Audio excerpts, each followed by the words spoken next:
Queridos irmãos, queridos amigos que nos acompanham, sejam todos muito bem-vindos ao canal da Igreja em Camaçari. Estamos no volume 2, semana 2 do nosso alimento diário da série E Será Pregado este Evangelho do Reino. O tema da mensagem de hoje é o menor no reino dos céus é maior do que João Batista. Hoje veremos sobre o ministério de João Batista. Ele veio como precursor do Senhor Jesus a fim de preparar o coração das pessoas para receber o Rei do Reino dos Céus. Em Mateus capítulo 3, versículos 5 e 6, lemos: Saíam a ter com ele Jerusalém, toda a Judéia e toda a circunvizinhança do Jordão, e eram por ele batizados no Rio Jordão, confessando os seus pecados. João pregava o arrependimento e o perdão dos pecados, porque o reino dos céus estava próximo. Como era um sacerdote, ele estava qualificado para introduzir a chegada do rei. A função de um sacerdote era levar os pecadores arrependidos a Deus para que os pecados deles fossem perdoados. Vemos então que não foi mera casualidade o fato de João Batista nascer antes de Jesus. Os pais dele eram pessoas justas e irrepreensíveis que andavam em todos os preceitos do Senhor, mas não tinham filhos, até Deus operar o milagre em sua mãe Isabel e ela engravidar, mesmo tendo sido estéril a vida toda e naquele momento já estar em idade avançada, sem possibilidade de ter filhos. Isso indica que Zacarias havia orado para que sua esposa lhe gerasse um filho. Também indica que nossa oração leva a cabo a operação de Deus, o que implica que é preciso dar fim à nossa força natural para que a operação de Deus comece por meio de seu ato divino. Meses após Isabel engravidar, o rei do reino dos céus foi gerado pelo Espírito Santo em Maria. Em certo momento, Maria foi visitar Isabel, sua parenta. Em Lucas capítulo 1, versículos de 39 a 42, lemos: Naqueles dias, dispondo-se Maria, foi apressadamente à região montanhosa, a uma cidade de Judá. Entrou na casa de Zacarias e saudou Isabel. Ouvindo esta saudação de Maria, a criança lhe estremeceu no ventre. Então Isabel ficou possuída do Espírito Santo e exclamou em alta voz: Bendita és tu entre as mulheres e bendito o fruto do teu ventre. Isabel começou a profetizar em virtude da reação da criança em seu ventre. E como já vimos, essa criança ainda em formação era João Batista, que já reconhecia que aquele que estava por vir era seu Senhor. O precursor exultou ao encontrar-se com o Salvador, mesmo estando ambos ainda nos ventres maternos. A bênção de Isabel, proferida por meio do Espírito Santo, revelou a humanidade do Salvador ao usar a palavra fruto e a deidade ao usar a palavra Senhor, e confirmou a fé que Maria tinha na palavra do Senhor. Tal bênção indica que Isabel também era piedosa, apta para ser usada por Deus na tarefa de levar a cabo o seu propósito.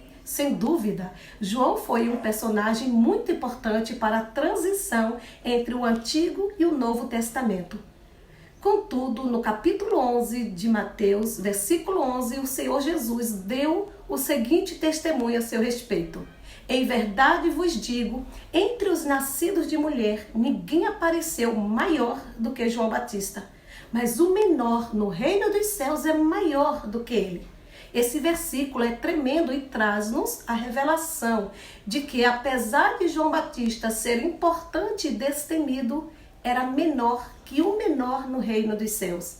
Em outras palavras, o menor no reino dos céus é maior do que ele. Todos os profetas anteriores a João profetizaram somente que Cristo viria, mas João Batista testificou que Cristo havia vindo. Os profetas aguardavam a Cristo, mas João o viu. Portanto, João era maior do que todos os profetas. Embora tivesse visto o Cristo encarnado e o apresentasse às pessoas, o Cristo ressurreto não habitava nele. Com o povo do reino é diferente. João somente podia dizer: Eis o Cristo, mas o povo do reino pode dizer: para mim viver é Cristo.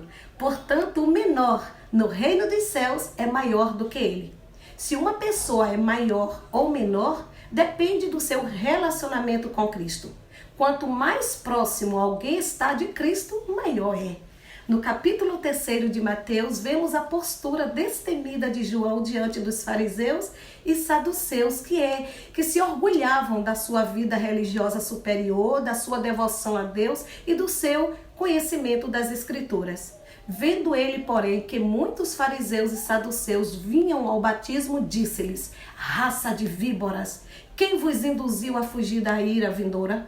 Podemos extrair pontos importantes desse versículo. Primeiro, que existe a ira vindoura, o que denota que ninguém pode fugir do julgamento que virá sobre o mundo, sobre os incrédulos.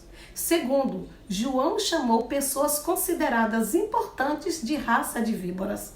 Você sabe quem eram esses? Eram líderes da religião judaica, mas para João eles eram uma raça de víboras.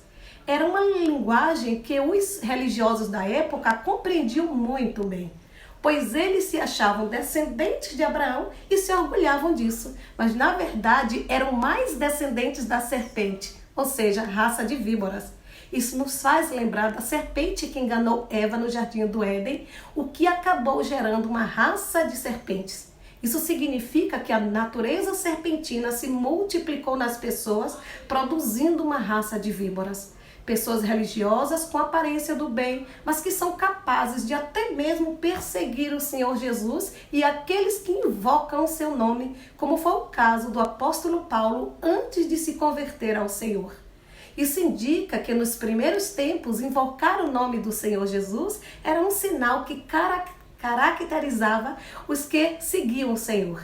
Essa invocação deve ter sido audível, algo que outros podiam ouvir. Assim tornou-se um sinal. Olhando sob a perspectiva de que aquelas pessoas eram fariseus e saduceus, como poderiam elas ser uma raça de víboras? Querido ouvinte, isso é uma advertência para nós. Sejamos cuidadosos, pois dentro de nós há a natureza serpentina que pode gerar uma raça de víboras da qual precisamos ser salvos. Graças a Deus, em Cristo fomos salvos em nosso espírito, mas ainda precisamos atentar para a salvação de nossa alma. Ó Senhor Jesus, Senhor, somos gratos a Ti por tão grande salvação. Senhor Jesus, e queremos atentar para esta palavra e atendê-la, Senhor. Ó Senhor, para que o nosso viver seja um viver que realmente expresse o Senhor.